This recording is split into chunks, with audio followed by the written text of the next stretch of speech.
Hi guys, so what I wanted to do today was tell you about my experience so far in college.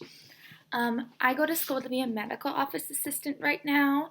I have been in school for about 8 months. 8 months? No, about 7 months. And I have 2 more months and then I go to do my practicum, which is where you work in a medical office for free. Yeah, you work for them for free and they train you, okay? And sometimes you get a job there afterwards, sometimes you don't. The goal is to try and get them to hire you afterwards, but it doesn't always happen. So I'm going to show you my textbooks that I have used in the order that I used them. Okay, so the first textbook I used when I started was this textbook. Oops, sorry. This textbook right here. So it might show up a little bit backwards or backwards on the camera. It's Kin's Medical Assistant and Applied Learning Approach. This is the 12th edition. And the things we cover in here,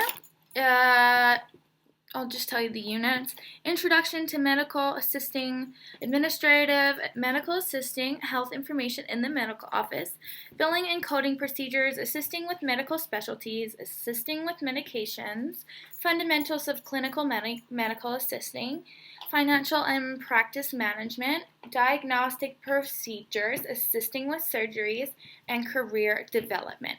So this book is 1,300 pages long, and what it came with here is this study guide. It's the same one, the Kin's Medical Assistant Applied Learning Approach 12th edition study guide. Okay, so what you can do to study for this is you can go online to something called Quizlet, and you would type in Kin's the Medical Assistant an applied learning approach, and then whichever chapter it is. You might want to put the actual name of the chapter, like for example right here.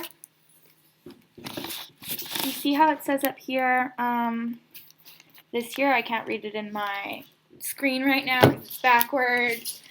This chapter is Medical Practice Management and Human Resources. So I would look up Kin's, the Medical Assistant, 12th edition, Medical Practice Management and Human Resources, Quizlet. Put after that, and I would search that into Google. And then if anything comes up, I would click that, and there's tests, stuff like that. Or you could just type in Kin's, the Medical Assistant, Chapter 25. Okay? And the study guide just goes over the stuff in the book. It's really simple, straightforward. What did we do after that? Okay, we did medical transcription after that. I have this book right here. We did that for about a month. So it's where you have your headphones in and you're listening to a program where a doctor is telling you the notes that he's writing. So he's not going to be writing the notes on the computer, typing it in. He's going to be saying it into a recording device, and then he would send it to you, and you would have to type it out properly, all the things he's saying, and put it in the patient chart. Or, say it's a letter the doctor wants you to write. That's what you would be doing. And so we learned, medical jargon, stuff like that. That's like big words that you wouldn't be able to understand. Like, I remember the hardest one for me to understand, because we didn't even learn any of the medical terms yet. So we were listening and we were like, what are they saying? Like, you couldn't understand what people were saying because you'd never heard of it. Like gravida para. Gravida is the amount of pregnancies, and then para is the amount of births. Or it could be opposite way. I don't know. I'm kind of slow right now. But yeah, I couldn't understand what they were saying at all. I was like, what? I don't even remember what I sounded it out as. But then, once I learned it all in my medical terminology book, I understood. So this just teaches you the proper grammar for typing out what the doctor is saying. It's actually different than what you learned in high school. So if you guys want me to go into that one at all, or the last book that I reviewed or told you guys about, I can do that, absolutely. Okay, so the next one I have here is The Language of Medicine. This is a pretty heavy, very heavy book. This is medical terminology. This is the hardest thing I ever had to learn there. I studied for 4 hours a day you know, all day at school I would be studying. I had so much acne, stuff like that, because I was so stressed out. Sometimes I would even cry and break down, like, I can't do this anymore, because it was so hard. It was really hard. Okay, so I'm going to tell you guys the chapters that are in it, the things that we learned about. This is probably the most interesting book to me. Okay, so the first one, basic word structure, terms pertaining to the body as a whole, suffixes, prefixes, the digestive system, additional suffixes, and digestive system terminology. Those are the 6 chapters. Okay, chapter 7, the urinary system. Chapter 8, the female reproductive system. Chapter 9, male reproductive system.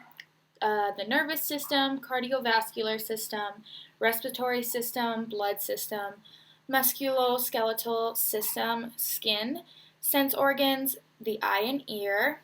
Chapter 18 I'm on now. Endocrine system. Chapter 19, cancer medicine, oncology. Chapter 20, radiology and nuclear medicine, pharmacology, and psychiatry. Psychiatry. Oh my gosh. Okay. So, yeah. That is all the things we learned very in-depth about, all of the terminology for it. So, terminology, for example, you know, there's prefixes and suffixes to a word. So, for example, hemotysis. Hemoptysis is the way that it looks. That would be spitting blood. Tysis is spitting, and hemo means blood. Okay? So hemaemesis would be vomiting blood, or hemoemesis, because emesis means vomiting. So there would be tons and tons and tons and tons and tons of stuff like that. I probably, like, examples of what I just said, you know, the suffix would, pepsia, that means digestion. That's a suffix. So there was probably about 500 different suffixes we had to learn and remember, and then about 500 combining forms and prefixes, about like 1,500, 1,500 terminology. It's like learning a brand new language, and it was very fast-paced. We had about like a week to do a chapter. It was very fast-paced. That is the hardest part of the program, hands down, very hard. I had calluses on my fingers because I was always writing notes. So yeah. And then this is the one we're actually using right now. We're using the first book I showed you, and this one as well. This one here only has 12 chapters. It is Customer Service, Practical Approach, and let's see. This is just really brief. It's so easy to read. I could read this all in like 2 hours. It's really easy to study that one. But yeah, that's about all the textbooks I have so far. I'm not sure if I'm going to be getting another one because I actually end school May 17th, and then I go on to my practicum. So yeah, I just wanted to share this experience and all the books that I have used. I've spent hundreds of dollars on them, so I'd like to see if any of you guys out there are using the same books as me, and maybe get in touch and we can talk about our learning, okay? So, yeah, subscribe and let me know if you like the video.